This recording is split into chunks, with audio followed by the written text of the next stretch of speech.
I will never claim to know everything, and I am always open to trying and doing different things to see if it works better, because at the end of the day, if you can be more efficient, that's better all around. So if you don't know, I posted my buttercream frosting tutorial a few days ago. Between Instagram and TikTok, it did over 1 million views in less than 48 hours, and people are actually upset. Hey, if you're new here, my name is Victoria. I'm a home baker in the state of Michigan. I share all types of baking content, so make sure to like and follow along for more. Now, one of the things that people were very upset by in this video was the fact that I beat my butter for an hour. There were so many comments, and some people were really nice about it and other people were just nasty about it. And you guys, it's not that serious. It's just frosting. We don't need to be mean to people just because you don't like the way I make my frosting. I cannot believe that in 2025, just because you're hiding behind a keyboard, you think that you have the audacity to speak to other humans the way that you do. It's just gross. Now, that's beside the point. So many people told me in the comments that they thought an hour was completely unnecessary. So I took the average time. Some people said 15 to 20 minutes. Some people said 30. Some people said definitely no more than 40.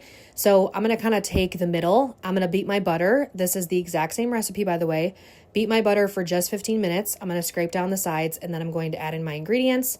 I'm going to temper my buttercream the exact same way that I did in the previous video, and I will show you at the end a comparison and why I think, not that the way that I do it is better, but I'm just showing you why I do it the way that I personally do it.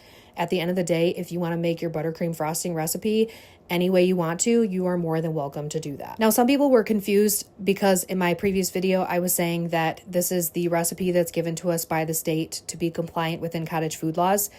If you bake items out of your home and sell them, you have to comply with your state's cottage food laws if they do have them.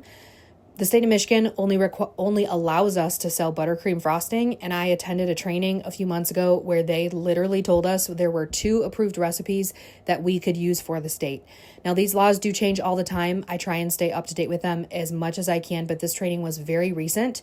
I'm not allowed to sell Swiss meringue buttercream. I'm not allowed to sell any other type of frosting except for buttercream frosting for cakes. I know a lot of people wanted to know if this recipe would hold up in hot or humid weather.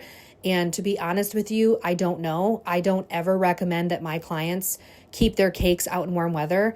I always refrigerate them when I'm done. And then I always tell them to keep them refrigerated until about 4 or 5 hours before they serve it, so their cake can come up to room temperature. So this is how my buttercream looked today. And in the next clip, it's going to be the one that I made the other day. Let me know what questions you guys have, and I will see you in the next one.